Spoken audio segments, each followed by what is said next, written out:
اسلام دین اجتماعی ہے، نہ انفرادی۔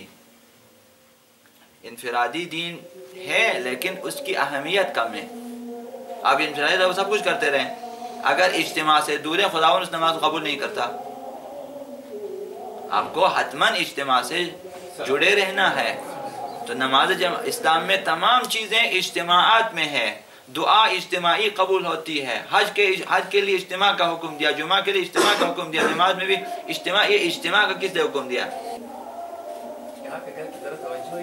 گھر کی طرف کیوں توجہ نہیں ہے؟ مستحبی نماز کا آپ کو کہا کہ گھر میں ادا کریں، آپ سے کہا کہ بچوں کو جو ہے نماز شب پڑھیں، گھر میں پڑھیں، بلند آواز سے پڑھیں تاکہ بچے سنیں۔ گھر میں قرآن پڑھنے کا حکم ہے، گھر کی چھت پہ اذان دینے کا حکم ہے، کیوں نہیں کرتے ہو؟ جی ہاں، روزانہ اذان دینے کا حکم ہے، ہر گھر میں اذان ہونی چاہیے، ہم نہیں کرتے۔ بچوں کے ساتھ بیٹھیں، نہیں ان کے آپ 24 گھنٹہ مسجد میں بیٹھیں، کب کا 24 گھنٹہ مسجد میں بیٹھیں، لیکن حاضری دیں اجتماع میں۔ یہ جماعت کی فضیلت ہے۔ آپ اگر جماعت کو چھوڑیں، مسجد، یہ لوگ جو ہمسایوں میں نماز ادا کرتے ہیں، آقا امیر المومنین نے فرمایا کہ میں ان گھروں کو جلا دوں گا جو مسجد میں نہیں آتے، مسجد میں نہیں آتے جماعت۔ امام علی نے فرمایا کہ یہ گھر جلانے کے قابل ہیں، حالانکہ اس میں نمازیں ہوتی ہیں، نماز بندگی ہوتی ہے۔ کربلا میں سارے نمازی تھے، امام حسین قتل کرنے آئے تھے، حالانکہ انہوں نے نمازیں ادا کی ہیں اور آواز دی ہے، ندا دی ہے، جلدی کر ہماری نمازیں قضا ہو رہی ہیں، امام حسین جلدی قتل کرے، ہماری نمازیں قضا ہو رہی ہیں۔ شمر نماز گزار تھا، ابن ملجم بھی تہجد گزار تھا۔ جا کسی کی نماز کو نہ دیکھو، لوگوں کے روزوں کو نہ دیکھو، رکوع کے طولانی ہونے کو نہ دیکھو، سجدوں کو بھی نہ دیکھو، کس قدر حج کرتے ہیں وہ بھی مت دیکھو، کس قدر نیکی انجام دیتے ہیں وہ بھی مت دیکھو، دیکھیں کہ سچ بولتے ہیں نہیں بولتے، اور ادائے عمل، ان دونوں کا تعلق اجتماع سے ہے، نہ انفراد۔ کیسے دیکھیں گے جب آپ گھر سے نکلیں گے ہی نہیں؟ جب آپ اجتماع میں ہوں گے تو پتہ چلے گا امانتدار ہیں کہ نہیں، سچ بولتے ہیں نہیں بولتے۔ آقا امام حسین کس لیے آئے تھے کربلا؟ قیام کا مقصد، اولین مقصد، بل خرجت لطلب الاصلاح فی امت جدی، امت کی اصلاح کے لیے۔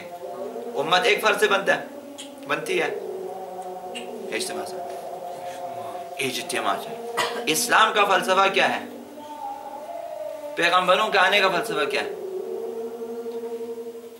یہاں انسانی، اسلامی، الہی معاشرہ تشکیل دینا ہے، بغیر اجتماع کے کیسے؟ آقا امام زمان کے ظہور کس لیے؟ لوگوں کو عبادت سکھانے کے لیے۔ حکومت عدل الہی پوری روئے زمین پر تمام انسانوں کے لیے۔ اجتماع کی اہمیت ہے نہیں ہے؟ ہماری نمازیں بھی اسی راستے میں ہونی چاہیے۔ لہٰذا ہمیں انما المؤمنون اخوہ یعنی چاہیے، مومن آپس میں بھائی بھائی ہیں۔ اگر اجتماع ہی ضروری نہیں ہے، بھائی بھائی کا کیا مقصد ہے؟ المسلم من سلم المسلمون من لسانہ و یدہ، ایک مسلمان وہ ہے جس کے ہاتھ دوسرے کو تکلیف نہ پہنچے، یعنی اجتماع کا خیال رکھیں۔ صحیح؟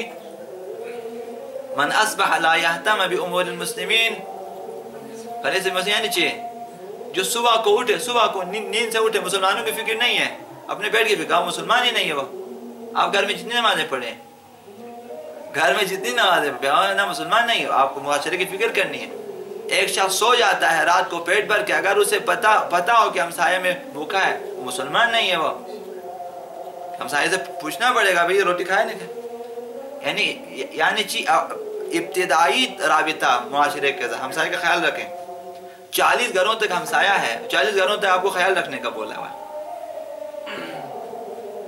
اسلام اجتماع کو اہمیت دے دیتا ہے۔ اگر آپ گھروں میں نماز پڑھیں، اسلام زندہ ہوگا؟ نہیں ہو سکتا۔ اسلام، امریکہ اسی اسلام کو چاہتے ہیں جو لوگ جو ہیں اپنے اپنے گھروں میں انجام دیں، بے شک جو کچھ کریں انہیں اصلا کوئی اس سے غرض ہی نہیں ہے۔ وہ جو قیام و انقلاب والے اسلام سے ان کو ڈر لگتا ہے۔ صحیح ہے؟ وہ کیا چاہتے ہیں؟ آخر یہ بیانات آپ کے معاشرے میں کیوں دیے جاتے اخباروں میں کہ بھئی مجلسوں کو اور جلوسوں کو امام بارگاہوں تک محدود کریں؟ کیوں؟ باہر آنے میں آپ کو کیا تکلیف ہے؟ ہمیں باہر آنے کیوں نہیں دیتے؟ ہماری شان و شوکت سے انہیں ڈر لگتا ہے کہ یہ لوگ ہمیں پوری دنیا پہ حکومت کے لیے قیام کرنا ہے، ہمیں پوری دنیا پہ خدا کی حکومت قائم کرنی ہے، اس لیے ہم نے قیام کرنا ہے۔ یہ سارے درس تدریس کس لیے ہے؟ آخر اجتماع اگر کوئی چیز نہیں ہے تو آپ کو کیا ضرورت ہے کہ یہاں پہ آ جائیں؟ مجھے کیا ضرورت ہے یہاں بیٹھے 1 گھنٹہ ہم دونوں سما خراشی کریں؟ آپ اپنے دین کا خود ذمہ دار گھر میں پڑھیں، میں اپنے دین خود ذمہ دار اپنے گھر میں پڑھوں، میں کیوں اپنا گھر بار سب کچھ چھوڑ کے میں کوئٹہ میں ہوں؟ کس لیے؟ اور آپ یہاں پہ کس لیے؟ سب کچھ ہمارے اجتماع کو ٹھیک کرنا ہے، امت کو ٹھیک کرنا ہے، لوگوں کو ٹھیک کرنا ہے، ایک دوسرے سے باخبر رہنا چاہیے، ایک دوسرے کی عیادت کو جانے کے لیے حکم دیا نہیں دیا؟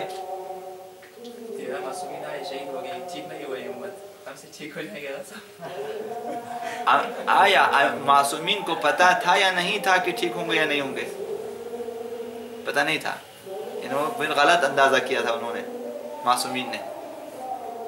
سب اپنے حصے کے کام کرنے کے لیے آتے ہیں، انہیں معلوم ہے کہ یہ لوگ ٹھیک نہیں ہوتے، لیکن انہوں نے اتمام حجت کرنی ہے نہیں کرنی؟ تو اب آپ نے بھی کرنی ہے۔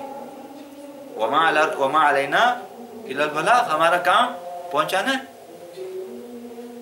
کتنی دفعہ آپ کو حافظ کا شعر سنایا؟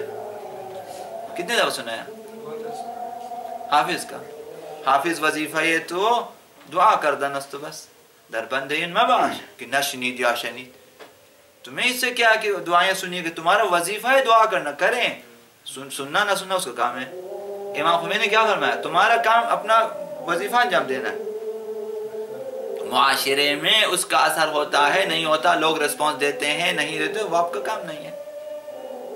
آج امام حسین کو پتہ نہیں تھا گھر میں شہید ہو جائیں گے، ہو جائیں گے، سب کچھ پتہ ہے، اس کے باوجود آگے کہ یہ کام کرنا ہے اور آگے اس کے اچھے نتائج نکلیں گے، آگے خدا کی مشیت اسی میں آگے تمام ائمہ نے اپنے دور میں اپنا کام اپنا وظیفہ انجام دیا ہے۔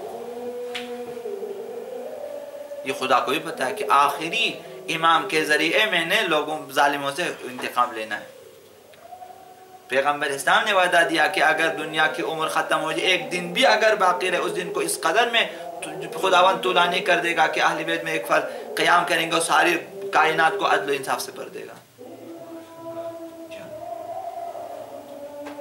اب گھروں میں اگر اہمیت ہے، سب اپنے اپنے گھروں میں بیٹھے ہیں، پھر میرا اور آپ کا پھر کیا رشتہ ہے؟ آپ کا ان کے ساتھ کیا رشتہ رہے گا؟ اور شاید اگر یہی فلسفہ ہو، شاید اسلام ہی نہ رہے، دوسروں تک کیسے پہنچے گا یہ دین؟ آپ کے بچے کیسے سیکھیں گے؟ اگر ہم لوگ اجتماع کی کوشش نہ کریں تو دوسروں تک، آئندہ نسلوں تک کیسے اسلام منتقل ہوگا؟ اگر آپ اجتماع پابندی لگا دیں پر محمد و آل محمد صلی اللہ علیہ وسلم